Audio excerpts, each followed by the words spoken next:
Hi ಎಲ್ಲರಿಗೂ ನಮಸ್ಕಾರ. Shahida Kannada education ಚಾನಲ್ಗೆ ಸ್ವಾಗತ. 2026 ಆಗಸ್ಟ್ 2ರಂದು ನಡೆದ ಪೊಲೀಸ್ ಪರೀಕ್ಷೆಯಲ್ಲಿ ನಮ್ಮ ಸಣ್ಣ ಟೆಲಿಗ್ರಾಮ್ ಚಾನಲ್ನಲ್ಲಿ ಹಂಚಿಕೊಂಡ ವಿವಿಧ PDF-ಗಳು, ಪ್ರಮುಖ ಮಾಹಿತಿಗಳು ಹಾಗೂ ಯೂಟ್ಯೂಬ್ ವಿಡಿಯೋಗಳಿಂದ ಸುಮಾರು 30 ಪ್ರಶ್ನೆಗಳು ಬಂದಿವೆ. ನಮ್ಮ ಮೇಲೆ ನಂಬಿಕೆ ಇಟ್ಟು ಎಲ್ಲ ವಿದ್ಯಾರ್ಥಿಗಳಿಗೆ ಹೃತ್ಪೂರ್ವಕ ಧನ್ಯವಾದಗಳು. ಮುಂದಿನ ಪರೀಕ್ಷೆಗಳಿಗೂ ಇದೇ ರೀತಿಯ ಗುಣಮಟ್ಟದ ವಿಷಯಗಳನ್ನು ನೀಡುವ ಪ್ರಯತ್ನ ಮಾಡುತ್ತೇವೆ. ಈ ವಿಡಿಯೋದಲ್ಲಿ 2026 ಜುಲೈ ತಿಂಗಳ ಪ್ರಮುಖ ಪ್ರಚಲಿತ ಘಟನೆಗಳನ್ನು ನೋಡೋಣ. ಪ್ರಶ್ನೆ ಸಂಖ್ಯೆ 1. ಕರ್ನಾಟಕ ಸರ್ಕಾರವು ಡ್ರಗ್ಸ್ ಮುಕ್ತ ಕರ್ನಾಟಕ ಗುರಿಯೊಂದಿಗೆ ಆರಂಭಿಸಿದ ಪ್ರಮುಖ ಅಭಿಯಾನ ಯಾವುದು? ಉತ್ತರ ಎ. Operation RISE. RISE ಇದರ ಪೂರ್ಣ ರೂಪ ರೆಫ್ಯೂಸ್, ಇನ್ಫಾರ್ಮ್, ಸಪೋರ್ಟ್, ಎಂಪವರ್. ರಾಜ್ಯವನ್ನು ಮಾದಕ ವಸ್ತುಗಳಿಂದ ಮುಕ್ತಗೊಳಿಸುವುದು ಮತ್ತು ಯುವಜನರಲ್ಲಿ ಜಾಗೃತಿ ಮೂಡಿಸುವುದು. ರೆಫ್ಯೂಸ್ ಮಾದಕ ವಸ್ತುಗಳನ್ನು ತಿರಸ್ಕರಿಸುವುದು. ಇನ್ಫಾರ್ಮ್ ಅಕ್ರಮ ಚಟುವಟಿಕೆಗಳ ಬಗ್ಗೆ ಮಾಹಿತಿ ನೀಡುವುದು. ಸಪೋರ್ಟ್ ವ್ಯಸನಿಗಳಿಗೆ ಬೆಂಬಲ ಹಾಗೂ ಚಿಕಿತ್ಸೆ ಒದಗಿಸುವುದು. ಎಂಪವರ್ ಯುವಕರನ್ನು ಸಬಲರನ್ನಾಗಿ ಮಾಡುವುದು. ಪ್ರಶ್ನೆ ಸಂಖ್ಯೆ 2. ಇತ್ತೀಚೆಗೆ ಸುದ್ದಿಯಲ್ಲಿದ್ದ ರುಂಗ್ ಸಮುದಾಯ ಯಾವ ರಾಜ್ಯದಲ್ಲಿ ಕಂಡುಬರುತ್ತದೆ? ಉತ್ತರ ಸಿ. ಉತ್ತರಾಖಂಡ. ರುಂಗ್ ಅಂದರೆ ಶೌಕ ಸಮುದಾಯವು ಉತ್ತರಾಖಂಡದ ಪಿಥೋರಾಗಢ ಜಿಲ್ಲೆಯ ಗಡಿ ಪ್ರದೇಶದಲ್ಲಿ ವಾಸಿಸುತ್ತದೆ. ಭಾರತ ಟಿಬೆಟ್ ವ್ಯಾಪಾರ ಮತ್ತು ವಿಶಿಷ್ಟ ಸಂಸ್ಕೃತಿಗೆ ಪ್ರಸಿದ್ಧವಾಗಿದೆ. ಪ್ರಶ್ನೆ ಸಂಖ್ಯೆ 3. ವಿಶ್ವದ ಮೊದಲ ವಾರಕ್ಕೊಮ್ಮೆ ನೀಡಲಾಗುವ ಇನ್ಸುಲಿನ್ ಅವಿಕ್ಲಿ ಅಥವಾ ಇನ್ಸುಲಿನ್ ಐಕೋಡೆಕ್ ಅನ್ನು ಮೊದಲಿಗೆ ಯಾವ ದೇಶ ಪರಿಚಯಿಸಿತು? ಉತ್ತರ ಡಿ. ಭಾರತ. ಪ್ರಶ್ನೆ ಸಂಖ್ಯೆ 4. ಅಲ್ಟ್ರಾ MK1 ಎಂಬ ಸ್ಥಳೀಯ BVRAM ಅನ್ನು ಯಾವ ಸಂಸ್ಥೆ ಅಭಿವೃದ್ಧಿಪಡಿಸಿದೆ? ಉತ್ತರ ಎ. DRDO. ಪ್ರಶ್ನೆ ಸಂಖ್ಯೆ 5. ಇತ್ತೀಚೆಗೆ 2026 ಮಾಹಿತಿ ಸಮಾಜ ಪ್ರಶಸ್ತಿಯನ್ನು ಪಡೆದ ಸಮೃದ್ಧ ಗ್ರಾಮ ಯೋಜನೆಯು ಯಾವ ಸಂಸ್ಥೆಯ ಪ್ರಮುಖ ಉಪಕ್ರಮವಾಗಿದೆ? ಉತ್ತರ ಬಿ. ದೂರಸಂಪರ್ಕ ಇಲಾಖೆ. ಸಮೃದ್ಧ ಗ್ರಾಮ ಯೋಜನೆ ಡಿಜಿಟಲ್ ಸಂಪರ್ಕ ಮತ್ತು ಗ್ರಾಮೀಣಾಭಿವೃದ್ಧಿಗೆ ಉತ್ತೇಜನ ನೀಡುವ ಉಪಕ್ರಮವಾಗಿದೆ. ಇದು 2026 WSIS world submit on the information society ಪ್ರಶಸ್ತಿಯನ್ನು ಪಡೆದಿದೆ. ಪ್ರಶ್ನೆ ಸಂಖ್ಯೆ 6. ಇತ್ತೀಚೆಗೆ ಬಂಡೀಪುರ ಹುಲಿ ಸಂರಕ್ಷಿತ ಪ್ರದೇಶದಲ್ಲಿ ಸಂತತಿ ಹೆಚ್ಚಿಸಿಕೊಂಡು ಸುದ್ದಿಯಲ್ಲಿದ್ದ ಅರಣಹದ್ದುಗಳು ಯಾವುವು? ಉತ್ತರ ಡಿ. ಮೇಲಿನ ಎಲ್ಲವು ಅಂದರೆ ಬಿಳಿ ಬೆನ್ನಿನ ರಣಹದ್ದು ಮತ್ತು ಕೆಂಪು ತಲೆಯ ರಣಹದ್ದು ಹಾಗೂ ಭಾರತೀಯ ರಣಹದ್ದು. ಇವು ಇತ್ತೀಚೆಗೆ ಬಂಡೀಪುರ ಹುಲಿ ಸಂರಕ್ಷಿತ ಪ್ರದೇಶದಲ್ಲಿ ಸಂತತಿಯನ್ನು ಹೆಚ್ಚಿಸಿಕೊಂಡಿವೆ. ರಣಹದ್ದುಗಳು ಪರಿಸರದ ಸ್ವಚ್ಛತಾ ಸಿಬ್ಬಂದಿ ಎಂದು ಕರೆಯಲ್ಪಡುತ್ತವೆ, ಏಕೆಂದರೆ ಅವು ಸತ್ತ ಪ್ರಾಣಿಗಳ ಕಳೇಬರಗಳನ್ನು ತಿನ್ನುವ ಮೂಲಕ ರೋಗಗಳ ಹರಡುವಿಕೆಯನ್ನು ಕಡಿಮೆ ಮಾಡುತ್ತದೆ. ಪಟ್ಟೆ ಹೈನ ಭಾರತದಲ್ಲಿ ಕಂಡುಬರುವ ಏಕೈಕ ಹೈನ ಜಾತಿಯಾಗಿದೆ. ಇದು ಕೂಡ ಬಂಡೀಪುರದಲ್ಲಿ ಸಂತತಿ ಹೆಚ್ಚಿಸಿಕೊಂಡಿದೆ. ಪ್ರಶ್ನೆ ಸಂಖ್ಯೆ 7. ಇತ್ತೀಚೆಗೆ ಸುದ್ದಿಯಲ್ಲಿ ಕಂಡುಬಂದ ಎಲ್ ನೀನೋ ಎಂದರೇನು? ಉತ್ತರ ಸಿ. ಮಧ್ಯ ಮತ್ತು ಪೂರ್ವ ಸಮಭಾಜಕ ಪೆಸಿಫಿಕ್ ಮಹಾಸಾಗರದ ಮೇಲ್ಮೈ ತಾಪಮಾನವು ಅಸಾಮಾನ್ಯವಾಗಿ ಹೆಚ್ಚುವ ವಿದ್ಯಮಾನವಾಗಿದೆ. ಉಷ್ಣವಲಯದ ಪೆಸಿಫಿಕ್ ಮಹಾಸಾಗರದ ಮೇಲ್ಮೈ ನೀರಿನ ಅಸಾಧಾರಣ ಉಷ್ಣತೆಯಾಗಿದೆ. ಎಲ್ ನೀನೋ ಪದದ ಅರ್ಥ ಚಿಕ್ಕ ಹುಡುಗ ಅಥವಾ ಕ್ರಿಸ್ತ ಬಾಲಕ. ಭಾರತದಲ್ಲಿ ನೈಋತ್ಯ ಮುಂಗಾರು ಮಳೆಯನ್ನು ದುರ್ಬಲಗೊಳಿಸುತ್ತದೆ. ಎಲ್ ನೀನೋ ENSO ಜಾಗತಿಕ ವಿದ್ಯಮಾನ ಬೆಚ್ಚಗಿನ ಹಂತವಾಗಿದೆ. ಎಲ್ ನೀನೋ ಮತ್ತು ದಕ್ಷಿಣ ಆಂದೋಲನ ಒಟ್ಟಾಗಿ ENSO ಎಂದು ಕರೆಯಲಾಗುತ್ತದೆ. ಎಲ್ ನೀನೋ ಉಂಟಾದಾಗ ಪೆಸಿಫಿಕ್ ಸಾಗರದ ವ್ಯಾಪಾರ ಮಾರುತಗಳು ಸಾಮಾನ್ಯಕ್ಕಿಂತ ದುರ್ಬಲಗೊಳಿಸುತ್ತವೆ, ಹಿಮ್ಮುಖವಾಗಿ ಚಲಿಸುತ್ತವೆ. ಎಲ್ ನೀನೋ ಸಂದರ್ಭದಲ್ಲಿ ದಕ್ಷಿಣ ಅಮೆರಿಕದ ಪೆರು ಕರಾವಳಿಯಲ್ಲಿ ಪ್ಲಾಂಕ್ಟನ್ ಉತ್ಪಾದನೆ ಕಮ್ಮಿಯಾಗಿ ಮೀನುಗಳು ಸಾಯುತ್ತವೆ. ಪ್ರಶ್ನೆ ಸಂಖ್ಯೆ 8. ಸುದ್ದಿಯಲ್ಲಿ ಕಾಣಿಸಿಕೊಂಡ ಕೊಠಾರಿ ಆಯೋಗವು ಯಾವಾಗ ಸ್ಥಾಪಿಸಲಾಯಿತು? ಉತ್ತರ ಡಿ. 1964ರಲ್ಲಿ. ಕೊಠಾರಿ ಆಯೋಗವು 1964 ಜುಲೈ 14ರಂದು ಡಾಕ್ಟರ್ DS ಕೊಠಾರಿ ಅಧ್ಯಕ್ಷತೆಯಲ್ಲಿ ನೇಮಿಸಲಾಯಿತು. ಕೊಠಾರಿ ಆಯೋಗದ ಮತ್ತೊಂದು ಹೆಸರು ರಾಷ್ಟ್ರೀಯ ಶಿಕ್ಷಣ ಆಯೋಗ. ಈ ಆಯೋಗವು 10+2+3 ಶಿಕ್ಷಣ ಮಾದರಿಯನ್ನು ಶಿಫಾರಸು ಮಾಡಿತು. ಹೇಳಿಕೆ: ರಾಷ್ಟ್ರ ಭವಿಷ್ಯವು ತರಗತಿಯ ಕೋಣೆಯಲ್ಲಿ ರೂಪುಗೊಳ್ಳುತ್ತದೆ. ಭಾರತ ಸರ್ಕಾರವು GDPಯ 6% ಶಿಕ್ಷಣ ಕ್ಷೇತ್ರಕ್ಕೆ ಮೀಸಲಿಡಿಸಬೇಕು ಎಂದು ಶಿಫಾರಸು ಮಾಡಿದೆ. ಪ್ರಶ್ನೆ ಸಂಖ್ಯೆ 9. 2026ರ ಬ್ರಿಕ್ಸ್ ಮಹಿಳಾ ಸಚಿವರ ಸಮ್ಮೇಳನವು ಕೆಳಗಿನ ಯಾವ ನಗರದಲ್ಲಿ ನಡೆಯಿತು? ಉತ್ತರ ಎ. ಕೊಚ್ಚಿ. 2026 ಬ್ರಿಕ್ಸ್ ಮಹಿಳಾ ಸಚಿವರ ಸಮ್ಮೇಳನದ ಮುಖ್ಯ ವಿಷಯ ಸ್ಥಿತಿಸ್ಥಾಪಕ, ನಾವೀನ್ಯತೆ, ಸಹಕಾರ ಮತ್ತು ಸುಸ್ಥಿರತೆ. ಭಾರತದ ವಿದೇಶಾಂಗ ವ್ಯವಹಾರಗಳ ಸಚಿವಾಲಯ ಮತ್ತು ಮಕ್ಕಳ ಅಭಿವೃದ್ಧಿ ಸಚಿವಾಲಯವು ಆಯೋಜಿಸಿತ್ತು. ಪ್ರಶ್ನೆ ಸಂಖ್ಯೆ 10.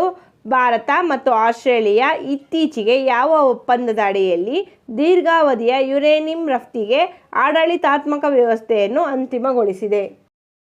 ಉತ್ತರ B. Civil nuclear cooperation agreement. Australia ಭಾರತಕ್ಕೆ ಯುರೇನಿಯಂ ಪೂರೈಸುವ ಒಪ್ಪಂದವನ್ನು ಮಾಡಿಕೊಂಡಿದೆ. ಇದನ್ನು ಇತ್ತೀಚೆಗೆ ಆಡಳಿತಾತ್ಮಕವಾಗಿ ಅಂತಿಮಗೊಳಿಸಿ ವಾಣಿಜ್ಯಿಕವಾಗಿ ಜಾರಿಗೆ ತರಲಾಗಿದೆ. ಈ ಒಪ್ಪಂದದ ಪ್ರಕಾರ ಆಸ್ಟ್ರೇಲಿಯಾ ಯುರೇನಿಯಂನ್ನು ಕೇವಲ ಶಾಂತಿಯುತ ಉದ್ದೇಶಗಳಾದ ವಿದ್ಯುತ್ ಉತ್ಪಾದನೆಗೆ ಮಾತ್ರ ಬಳಸಬೇಕು. ಪೂರೈಸುವ ಸಂಪೂರ್ಣ ಯುರೇನಿಯಂ AIEA ಸಂಸ್ಥೆಯ ನಿಗಾದಲ್ಲಿ ಇರುತ್ತದೆ. ಭಾರತವು NPT ಒಪ್ಪಂದಕ್ಕೆ ಸಹಿ ಹಾಕದಿದ್ದರೂ 2008ರ NSG ವಿನಾಯಿತಿ ಆಧಾರದ ಮೇಲೆ ಈ ದ್ವಿಪಕ್ಷೀಯ ಒಪ್ಪಂದ ಸಾಧ್ಯವಾಗಿದೆ. ಭಾರತ ಮತ್ತು ಬ್ರಿಟನ್ ಒಪ್ಪಂದ. ಭಾರತ ಮತ್ತು ಬ್ರಿಟನ್ ನಡುವಿನ ಮುಕ್ತ ವ್ಯಾಪಾರ ಒಪ್ಪಂದ ಜುಲೈ 15, 2026ರಂದು ಅಧಿಕೃತವಾಗಿ ಜಾರಿಗೆ ಬಂದಿದ್ದು, ಇದು 99% ಭಾರತೀಯ ಸರಕುಗಳಿಗೆ ಸುಂಕರಹಿತ ಪ್ರವೇಶ ಕಲ್ಪಿಸುತ್ತದೆ. ಒಪ್ಪಂದವನ್ನು ಸಮಗ್ರ ಆರ್ಥಿಕ ಮತ್ತು ವ್ಯಾಪಾರ ಒಪ್ಪಂದ CETA ಎಂದು ಕರೆಯಲಾಗುತ್ತದೆ. ಒಪ್ಪಂದದ ಮೂಲಕ ಬ್ರಿಟನ್ ದೇಶವು ಭಾರತದ 99% ರಫ್ತು ಉತ್ಪನ್ನಗಳಿಗೆ ಸುಂಕ ಮುಕ್ತ ಪ್ರವೇಶ ನೀಡಲಾಗಿದೆ. ಇದು ಭಾರತ ಮತ್ತು ಯುರೋಪಿಯನ್ ಮುಕ್ತ ವ್ಯಾಪಾರ ಒಪ್ಪಂದದ EFTA ನಂತರ ಬ್ರಿಟನ್ ಜೊತೆ ಮಾಡಿಕೊಂಡ ಒಪ್ಪಂದವಾಗಿದೆ. ಪ್ರಶ್ನೆ ಸಂಖ್ಯೆ 11. ಸುದ್ದಿಯಲ್ಲಿದ್ದ ಕತ್ತರಿ ಕೀಟದ ಹಿಂಭಾಗದಲ್ಲಿರುವ ಕತ್ತರಿ ಅಥವಾ ಇಕ್ಕುಳದಂತಹ ರಚನೆ ಏನೆಂದು ಕರೆಯುತ್ತಾರೆ? ಉತ್ತರ ಸಿ. ಸೆರ್ಸಿ. ಸುದ್ದಿಯಲ್ಲಿರುವ ಕತ್ತರಿ ಕೀಟದ ವೈಜ್ಞಾನಿಕ ಹೆಸರು ಪಾರ್ಫಿಕ್ಯುಲಾ ಅರಿಕ್ಯುಲೇರಿಯಾ. ಇವು ಡರ್ಮಾಪ್ಟೆರಾ ವರ್ಗಕ್ಕೆ ಸೇರಿದ ಕೀಟವಾಗಿದೆ. ಇದರ ಹಿಂಭಾಗದಲ್ಲಿ ಕತ್ತರಿ ಆಕಾರದ ಚಿಮುಟು ಇರುತ್ತದೆ. ಇದನ್ನು ಸೆರ್ಸಿ ಎಂದು ಕರೆಯುತ್ತಾರೆ. ಪ್ರಶ್ನೆ ಸಂಖ್ಯೆ 12. ಮಾನವನ ಚರ್ಮದ ಗಾಯವನ್ನು ಗುಣಪಡಿಸಲು ಬಸವನ ಹುಳುವಿನಿಂದ ಸ್ರವಿಸುವ ಯಾವ ದ್ರವವನ್ನು ಬಳಸಲಾಗುತ್ತದೆ? ಉತ್ತರ ಸಿ. ಮ್ಯೂಕಸ್ ಅಥವಾ ಮ್ಯೂಸಿನ್ ದ್ರವವನ್ನು ಬಳಸಲಾಗುತ್ತದೆ. ಗಾಯದ ಚಿಕಿತ್ಸೆಗೆ ಬಸವನ ಹುಳುವಿನ ಮ್ಯೂಸಿನ್ ಬಳಸಲಾಗುತ್ತದೆ. ಮ್ಯೂಕಸ್ ಅಥವಾ ಮ್ಯೂಸಿನ್ನ ಲೋಳೆಯನ್ನು ಬಳಸಲಾಗುತ್ತದೆ. ಗಾಯಗಳನ್ನು ಮತ್ತು ರಕ್ತಸ್ರಾವವನ್ನು ತಡೆಯಲು ಸೈನೋಅಕ್ರಿಲೇಟ್ ರಾಸಾಯನಿಕವನ್ನು ಬಳಸಲಾಗುತ್ತದೆ. ಬಸವನ ಹುಳುವಿನ ಇಡೀ ದೇಹದಲ್ಲಿ ಇರುವುದು ಕೇವಲ ಒಂದೇ ಕಾಲು. ಅದನ್ನು ಮಸ್ಕ್ಯುಲರ್ ಫುಟ್ ಎನ್ನುವರು. ಬಸವನ ಹುಳುವಿನ ವೈಜ್ಞಾನಿಕ ಹೆಸರು ಗ್ಯಾಸ್ಟ್ರೋಪೋಡಾ. ಇದು ಮುಲ್ಲೋಸ್ಕಾ ಎಂಬ ಪ್ರಾಣಿ ವಂಶಕ್ಕೆ ಸೇರಿದೆ. ಪ್ರಶ್ನೆ ಸಂಖ್ಯೆ 13. ಪ್ರಾಜೆಕ್ಟ್ ಕುಶ 2026 ಕೆಳಗಿನ ಯಾವುದಕ್ಕೆ ಸಂಬಂಧಿಸಿದೆ? ಉತ್ತರ ಡಿ. ರಕ್ಷಣಾ. ಪ್ರಾಜೆಕ್ಟ್ ಕುಶ ಎಂದರೆ DRDO ಅಭಿವೃದ್ಧಿಪಡಿಸುತ್ತಿರುವ ಭಾರತದ ಸ್ವದೇಶಿ ದೀರ್ಘಕಾಲದ ವಾಯು ರಕ್ಷಣಾ ವ್ಯವಸ್ಥೆಯಾಗಿದೆ. ಅಂದರೆ ಭಾರತದ ಸ್ವದೇಶಿ long range surface to air missile ರಕ್ಷಣಾ ವ್ಯವಸ್ಥೆ. ಇದು 3 ವಿವಿಧ ಕ್ಷಿಪಣಿಗಳನ್ನು ಹೊಂದಿದ್ದು ಶತ್ರುಗಳ ವಿಮಾನಗಳು ಮತ್ತು ಕ್ಷಿಪಣಿಗಳನ್ನು ನಾಶಪಡಿಸುತ್ತದೆ. 150 ಕಿಮಿ, 250 ಕಿಮಿ ಮತ್ತು 350ರಿಂದ 400 ಕಿಮಿ ದೂರದವರೆಗೆ ಹೊಡೆಯಬಲ್ಲ ಈ ಮೂರು ವಿವಿಧ ಇಂಟರ್ಸೆಪ್ಟರ್ಗಳು ಇವೆ. ಇದು ಮೊದಲ ಮಾದರಿ ಪರೀಕ್ಷೆಗಳು 2026ರಲ್ಲಿ ನಡೆಯುತ್ತಿದ್ದು 2028-2030ರ ಸುಮಾರಿಗೆ ಭಾರತೀಯ ವಾಯುಪಡೆಗೆ ಸೇರ್ಪಡೆಯಾಗುವ ನಿರೀಕ್ಷೆ ಇದೆ. ಪ್ರಶ್ನೆ ಸಂಖ್ಯೆ 14. ಕೇನ್ ಬಿಟ್ನಾ ನದಿ ಯೋಜನೆಯು ಕೆಳಗಿನ ಯಾವ ಹುಲಿ ಸಂರಕ್ಷಿತ ಪ್ರದೇಶ ಉದ್ಯಾನ ಮೂಲಕ ಹಾದು ಹೋಗುತ್ತದೆ? ಉತ್ತರ ಎ ಪನ್ನಾ ಹುಲಿ ಸಂರಕ್ಷಿತ ಪ್ರದೇಶ. ಕೇನ್ ಬಿಟ್ನಾ ನದಿ ಜೋಡಣೆಯ ಯೋಜನೆಯು ಮಧ್ಯಪ್ರದೇಶ ಮತ್ತು ಉತ್ತರ ಪ್ರದೇಶ ರಾಜ್ಯಗಳ ನಡುವಿನ ಯೋಜನೆಯಾಗಿದೆ. ಮಧ್ಯಪ್ರದೇಶದ ಕೇನ್ ನದಿಯಿಂದ ಉತ್ತರ ಪ್ರದೇಶದ ಬಿಟ್ನಾ ನದಿಯ ನೀರನ್ನು ವರ್ಗಾಯಿಸುವ ಗುರಿ ಹೊಂದಿದೆ. ಕೇನ್ ಮತ್ತು ಬಿಟ್ನಾ ನದಿಗಳು ಯಮುನಾ ನದಿಯ ಉಪನದಿಗಳಾಗಿವೆ. ಈ ಯೋಜನೆಯಿಂದ ವಿಶೇಷವಾಗಿ ಬುಂದೇಲ್ಖಂಡ ಪ್ರದೇಶಕ್ಕೆ ಹೆಚ್ಚು ಅನುಕೂಲವಾಗುತ್ತದೆ. ಈ ಯೋಜನೆಯು ಮಧ್ಯಪ್ರದೇಶದ ಪನ್ನಾ ಹುಲಿ ಸಂರಕ್ಷಿತ ಪ್ರದೇಶದ ಮೂಲಕ ಹಾದು ಹೋಗುತ್ತದೆ. ಪ್ರಶ್ನೆ ಸಂಖ್ಯೆ 15. ಭಾರತದ ಮೊಟ್ಟಮೊದಲ ಹೈಡ್ರೋಜನ್ ರೈಲನ್ನು ಅಭಿವೃದ್ಧಿಪಡಿಸಿದ ಸಂಸ್ಥೆ ಯಾವುದು? ಉತ್ತರ B integral coach factory, Chennai. ಜಗತ್ತಿನಲ್ಲಿ ಮೊದಲು ಹೈಡ್ರೋಜನ್ ರೈಲು ಜರ್ಮನಿಯಲ್ಲಿ ಪ್ರಾರಂಭವಾಯಿತು. ಭಾರತದ ಮೊದಲ ಹೈಡ್ರೋಜನ್ ರೈಲಾದ ನಮೋ ಗ್ರೀನ್ ರೈಲು ಹರಿಯಾಣದ ಜಿಂದ್ನಲ್ಲಿ ಚಾಲನೆ ನೀಡಲಾಯಿತು. ಇದು ಜಿಂದ್ ಸೋನಿಪತ್ ಮಾರ್ಗದಲ್ಲಿ ಸಂಚರಿಸುತ್ತದೆ. ಹಾಗೆಯೇ ಈ ರೈಲಿಗೆ ಹೈಡ್ರೋಜನ್ ಮತ್ತು ಆಕ್ಸಿಜನ್ ಇಂಧನವಾಗಿ ಬಳಸಲಾಗುತ್ತದೆ. ಹೈಡ್ರೋಜನ್ ರೈಲುಗಳು ವಿದ್ಯುತ್ ಉತ್ಪಾದಿಸಲು ಹೈಡ್ರೋಜನ್ ಇಂಧನ ಕೋಶಗಳ ತಂತ್ರಜ್ಞಾನವನ್ನು ಬಳಸುತ್ತವೆ. ಹೈಡ್ರೋಜನ್ ರೈಲುಗಳು ಹೊರಸೂಸುವ ಮುಖ್ಯ ತ್ಯಾಜ್ಯ ಎಂದರೆ ನೀರಿನ ಆವಿ. ಹೈಡ್ರೋಜನ್ ಮತ್ತು ಆಕ್ಸಿಜನ್ ಬೆರೆತಾಗ ನೀರು ಮಾತ್ರ ಉತ್ಪತ್ತಿಯಾಗುತ್ತದೆ. ಭಾರತೀಯ ರೈಲ್ವೆಯು ಹೈಡ್ರೋಜನ್ ರೈಲುಗಳನ್ನು ಪರಿಚಯಿಸಲು ಕೈಗೊಂಡಿರುವ ಯೋಜನೆಯ ಹೆಸರು ಹೈಡ್ರೋಜನ್ ಫಾರ್ ಹೆರಿಟೇಜ್. ಪ್ರಶ್ನೆ ಸಂಖ್ಯೆ 16. ಸಿ ಫಾರ್ ಫಸ್ಟ್ ಉಪಕ್ರಮವನ್ನು ಯಾವ ಸಚಿವಾಲಯವು ಪ್ರಾರಂಭಿಸಿದೆ? ಉತ್ತರ ಸಿ ಬಂದರುಗಳು, ನೌಕಾಯಾನ ಮತ್ತು ಜಲಮಾರ್ಗಗಳ ಸಚಿವಾಲಯ. ಸಿ ಫಾರ್ ಫಸ್ಟ್ ಯೋಜನೆಯ ಮುಖ್ಯ ಉದ್ದೇಶ ಪರ್ಷಿಯನ್ ಗಲ್ಫ್ನಲ್ಲಿ ಸಂಚರಿಸುವ ಭಾರತೀಯ ನಾವಿಕರ ರಕ್ಷಣೆ ಮತ್ತು ಕಡಲ ಭದ್ರತೆ ಮಾಡುವುದು. ನಾವಿಕರ ನೈಜ ಸಮಯದ ಮೇಲ್ವಿಚಾರಣೆಗಾಗಿ ಸಿ ಫಾರ್ ಫಸ್ಟ್ ಅಡಿಯಲ್ಲಿ ರಿಯಲ್ ಟೈಮ್ ಆಪರೇಷನಲ್ ಡ್ಯಾಶ್ಬೋರ್ಡ್ ವ್ಯವಸ್ಥೆಯನ್ನು ಸ್ಥಾಪಿಸಲಾಗಿದೆ. ಎಂಟಿ ಅಲ್ ಬಹಿಯಾ ಮತ್ತು ಎಂಟಿ ಮೊಂಬಾಸಾ ವ್ಯಾಪಾರಿ ಹಡಗುಗಳ ಮೇಲಿನ ದಾಳಿಯ ನಂತರ ಈ ಉಪಕ್ರಮವು ಘೋಷಿಸಲಾಯಿತು. ಈ ಯೋಜನೆಯಡಿ ಇರಾನ್, ಒಮಾನ್ ಮತ್ತು UAE ದೇಶಗಳ ಭಾರತೀಯ ಮಿಷನ್ಗಳು ರೌಂಡ್ ದಿ ಕ್ಲಾಕ್ ಸಮನ್ವಯವನ್ನು ನಡೆಸುತ್ತವೆ. ಪ್ರಶ್ನೆ ಸಂಖ್ಯೆ 17. ಗಿಲ್ಗಿಟ್ ಬಾಲ್ಟಿಸ್ತಾನನ್ನು ಈ ಹಿಂದೆ ಯಾವ ಹೆಸರಿನಿಂದ ಕರೆಯಲಾಗುತ್ತಿತ್ತು? ಉತ್ತರ D northern areas. Gilgit Baltistan ಪ್ರದೇಶವನ್ನು ಭಾರತದ ಜಮ್ಮು ಕಾಶ್ಮೀರ ರಾಜ್ಯದ ಅವಿಭಾಜ್ಯ ಅಂಗವೆಂದು ಪರಿಗಣಿಸುತ್ತೇವೆ. CPEC ಚೀನಾ ಪಾಕಿಸ್ತಾನ್ ಆರ್ಥಿಕ ಕಾರಿಡಾರ್ ಗಿಲ್ಗಿಟ್ ಬಾಲ್ಟಿಸ್ತಾನ್ ಪ್ರದೇಶದ ಮೂಲಕ ಹಾದು ಹೋಗುವ ಭಾರತದ ಸಾರ್ವಭೌಮತ್ವಕ್ಕೆ ಧಕ್ಕೆ ತರುವ ಚೀನಾ ಪಾಕಿಸ್ತಾನದ ಪ್ರಮುಖ ಆರ್ಥಿಕ ಕಾರಿಡಾರ್ ಆಗಿದೆ. ಗಿಲ್ಗಿಟ್ ಬಾಲ್ಟಿಸ್ತಾನ್ಗೆ ತಾತ್ಕಾಲಿಕ ಪ್ರಾಂತ್ಯದ ಸ್ಥಾನಮಾನ ನೀಡಲು ಇತ್ತೀಚೆಗೆ ಪಾಕಿಸ್ತಾನ ದೇಶದ ಅಸೆಂಬ್ಲಿ ನಿರ್ಣಯವನ್ನು ಅಂಗೀಕರಿಸಿದೆ. ಪ್ರಶ್ನೆ ಸಂಖ್ಯೆ 18. ಭಾರತದ ಪ್ರಥಮ ಸಮುದ್ರದಲ್ಲಿ ಆಫ್ಶೋರ್ ವಿಮಾನ ನಿಲ್ದಾಣವನ್ನು ಯಾವ ಬೀಚ್ನಲ್ಲಿ ನಿರ್ಮಿಸಲು ಪ್ರಸ್ತಾಪಿಸಲಾಗಿದೆ? ಉತ್ತರ ಎ ಕೋರೆ ಬೀಚ್. ಮಹಾರಾಷ್ಟ್ರದ ಪಾಲ್ಘರ್ ಜಿಲ್ಲೆಯ ಕೋರೆ ಬೀಚ್ ಹತ್ತಿರ ಅರೇಬಿಯನ್ ಸಮುದ್ರದಲ್ಲಿ ನಿರ್ಮಿಸಲು ಯೋಜಿಸಲಾಗಿದೆ. ಈ ನೂತನ ಆಫ್ಶೋರ್ ವಿಮಾನ ನಿಲ್ದಾಣದ ಯೋಜನೆಯು ಮುಖ್ಯವಾಗಿ ವದಾವನ್ ಬಂದರಿನ ಅಭಿವೃದ್ಧಿಗಾಗಿ ಜೋಡಿಸಲ್ಪಟ್ಟಿದೆ. ಕನ್ಸಾಯ್ ಅಂತಾರಾಷ್ಟ್ರೀಯ ವಿಮಾನ ನಿಲ್ದಾಣವು ಜಪಾನ್ ದೇಶದಲ್ಲಿ ಸಮುದ್ರದ ಮೇಲೆ ಕೃತಕ ದ್ವೀಪದಲ್ಲಿ ನಿರ್ಮಿಸಲಾದ ಪ್ರಸಿದ್ಧ ವಿಮಾನ ನಿಲ್ದಾಣವಾಗಿದೆ. ಪ್ರಶ್ನೆ ಸಂಖ್ಯೆ 19. ಭಾರತದ ಮೊದಲ AI ಆಧಾರಿತ ಪಕ್ಷಿಧಾಮ ಮತ್ತು ಪರಿಸರ ಉದ್ಯಾನವನ್ನು ಯಾವ ಅಭಯಾರಣ್ಯದಲ್ಲಿ ಸ್ಥಾಪಿಸಲು ಅನುಮೋದಿಸಲಾಗಿದೆ? ಉತ್ತರ ಬಿ ಥಾಣೆ ಗ್ರೀಕ್ ಫ್ಲೆಮಿಂಗೋ ಅಭಯಾರಣ್ಯ. ಮಹಾರಾಷ್ಟ್ರದ ಮುಂಬೈನಲ್ಲಿರುವ ಥಾಣೆ ಗ್ರೀಕ್ ಫ್ಲೆಮಿಂಗೋ ಅಭಯಾರಣ್ಯದಲ್ಲಿ ಸ್ಥಾಪಿಸಲಾಗುತ್ತಿದೆ. ಪ್ರಶ್ನೆ ಸಂಖ್ಯೆ 20. ಪತಂಗಗಳು ಪ್ರಾಣಿ ಸಾಮ್ರಾಜ್ಯದ ಯಾವ ವರ್ಗಕ್ಕೆ ಸೇರಿವೆ? ಉತ್ತರ ಸಿ ಲೆಪಿಡೋಪ್ಟೆರಾ. ಜುಲೈ ಕೊನೆಯ ವಾರವನ್ನು ರಾಷ್ಟ್ರೀಯ ಪತಂಗಗಳ ವಾರ ಎಂದು ವಿಶ್ವದಾದ್ಯಂತ ಆಚರಿಸಲಾಗುತ್ತದೆ. ಇದರ ಉದ್ದೇಶ ಪತಂಗಗಳ ಸಂರಕ್ಷಣೆ ಮತ್ತು ಜೀವವೈವಿಧ್ಯದ ಬಗ್ಗೆ ಜಾಗೃತಿ ಮೂಡಿಸುವುದು. ಕರ್ನಾಟಕದ ಪಶ್ಚಿಮ ಘಟ್ಟಗಳ ಪ್ರದೇಶವು ಪತಂಗಗಳ ವೈವಿಧ್ಯಮಯಕ್ಕೆ ಹೆಸರುವಾಸಿಯಾಗಿವೆ.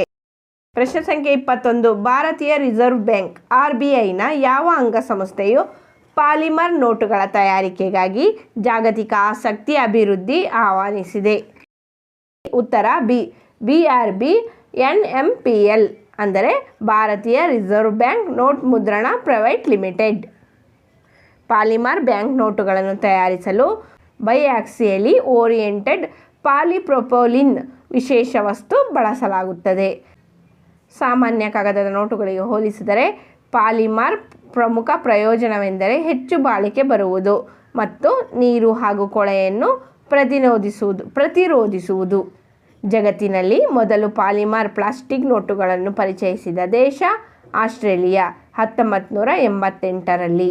ಭಾರತದಲ್ಲಿ ಪಾಲಿಮರ್ ಕರೆನ್ಸಿ ನೋಟುಗಳ ಪ್ರಾಯೋಗಿಕ ಪರೀಕ್ಷೆಯನ್ನು 10 ಮತ್ತು 20 ಮುಖಬೆಲೆಯ ನೋಟುಗಳೊಂದಿಗೆ ಆರಂಭಿಸಲು RBI ಯೋಜಿಸಿದೆ.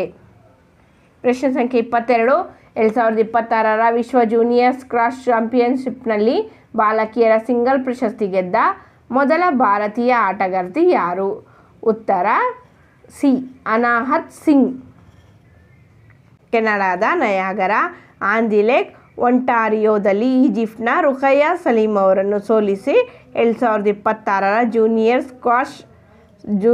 ಸ್ಕ್ವಾಷ್ ಚಾಂಪಿಯನ್ಶಿಪ್ನಲ್ಲಿ ಐತಿಹಾಸಿಕ ಜಯ ಸಾಧಿಸಿದ ಭಾರತದ ಮೊದಲ ಆಟಗಾರ್ತಿ ಎಂದು ಹೆಸರುವಾಸಿಯಾಗಿದ್ದಾರೆ. ಭಾರತದ star weight lifter Mirabai Chanu July 2026ರಲ್ಲಿ ಗ್ಲಾಸ್ಗೋದಲ್ಲಿ ನಡೆದ ಕಾಮನ್ವೆಲ್ತ್ ಕ್ರೀಡಾಕೂಟದಲ್ಲಿ ಮಹಿಳೆಯರ 48 kg ವಿಭಾಗದಲ್ಲಿ ಸತತ 3ನೇ ಬಾರಿ ಚಿನ್ನದ ಪದಕ ಗೆದ್ದು ಹ್ಯಾಟ್ರಿಕ್ ಸಾಧನೆ ಮಾಡಿದ್ದಾರೆ. ಒಟ್ಟು 190 kg ಭಾರ ಎತ್ತುವ ಮೂಲಕ ಅವರು ಹೊಸ ದಾಖಲೆ ಬರೆದಿದ್ದಾರೆ. ಪ್ರಶ್ನೆ ಸಂಖ್ಯೆ 23. ನೌಲ್ ಚಂಡಮಾರುತವು ಚೀನಾದ ಯಾವ ಪ್ರಾಂತ್ಯಕ್ಕೆ ಮೊದಲು ಅಪ್ಪಳಿಸಿತು? ಉತ್ತರ ಡಿ. ಗುವಾಂಗ್ಡಾಂಗ್. ಕೊರಿಯನ್ ಭಾಷೆಯಲ್ಲಿ ನೌಲ್ ಪದದ ಅರ್ಥ ಸೂರ್ಯೋದಯ ಅಥವಾ ಸೂರ್ಯಾಸ್ತದ ಕಾಂತಿ. ನೌಲ್ ಚಂಡಮಾರುತವು ಗಂಟೆಗೆ ಗರಿಷ್ಠ 145ರಿಂದ 162 ಕಿಮಿ ವೇಗದ ಬಿರುಗಾಳಿ ಮತ್ತು ಧಾರಾಕಾರ ಮಳೆ ತಂದಿದೆ. ಪ್ರಶ್ನೆ ಸಂಖ್ಯೆ 24. ಭಾರತದ ಮೊದಲ 3D ಪ್ರಿಂಟೆಡ್ ಕೃತಕ ಹವಳದ ಬಂಡೆಗಳನ್ನು ಎಲ್ಲಿ ಸ್ಥಾಪಿಸಲಾಗುತ್ತಿದೆ? ಉತ್ತರ ಎ. ರಾಮನಾಥಪುರಂ. ಕಡಲ ಜೀವ ವೈವಿಧ್ಯವನ್ನು ರಕ್ಷಿಸಲು ತಮಿಳುನಾಡಿನ ರಾಮನಾಥಪುರಂನಲ್ಲಿ ಅತ್ಯಾಧುನಿಕ 3D ಪ್ರಿಂಟೆಡ್ ಕೃತಕ ಹವಳದ ಬಂಡೆಗಳನ್ನು ಸ್ಥಾಪಿಸಲಾಗುತ್ತಿದೆ. ಮೀನುಗಳಿಗೆ ಹೊಸ ತಾಣವಾಗಿದೆ. ಪ್ರಶ್ನೆ ಸಂಖ್ಯೆ 25. ಇತ್ತೀಚೆಗೆ ಕಲ್ಲಿದ್ದಲು ಸಚಿವಾಲಯ ಬಿಡುಗಡೆ ಮಾಡಿದ AAROH ವರದಿ ಯಾವುದಕ್ಕೆ ಸಂಬಂಧಿಸಿದೆ? ಉತ್ತರ ಬಿ. ವೈಜ್ಞಾನಿಕ ಗಣಿ ಮುಚ್ಚುವಿಕೆ ಮತ್ತು ಮರುಬಳಕೆ. ಮುಚ್ಚಿದ ಗಣಿಗಳ ಭೂಮಿಯನ್ನು ಕೃಷಿ, ಪರಿಸರ, ಪ್ರವಾಸೋದ್ಯಮ ಮತ್ತು ನವೀಕರಿಸಬಹುದಾದ ಇಂಧನ ಉತ್ಪಾದನೆಗೆ ಬಳಸಲಾಗುತ್ತದೆ. ಈ ವರದಿಯು ದೇಶಾದ್ಯಂತ ವೈಜ್ಞಾನಿಕವಾಗಿ ಮುಚ್ಚಲಾದ 42 ಕಲ್ಲಿದ್ದಲು ಗಣಿಗಳನ್ನು ಒಳಗೊಂಡಿದೆ. ಧನ್ಯವಾದಗಳು. ಇನ್ನಷ್ಟು ಹೆಚ್ಚಿನ ಮಾಹಿತಿಗಾಗಿ ಮತ್ತು ಪ್ರಚಲಿತ ಘಟನೆಗಳಿಗಾಗಿ ನಮ್ಮ ಚಾನಲನ್ನು ಸಬ್ಸ್ಕ್ರೈಬ್ ಮಾಡಿ, ಬೆಲ್ ಐಕಾನ್ ಪ್ರೆಸ್ ಮಾಡಿ, ಲೈಕ್ ಮಾಡಿ ಮತ್ತು ಶೇರ್ ಮಾಡಿ. ಧನ್ಯವಾದಗಳು.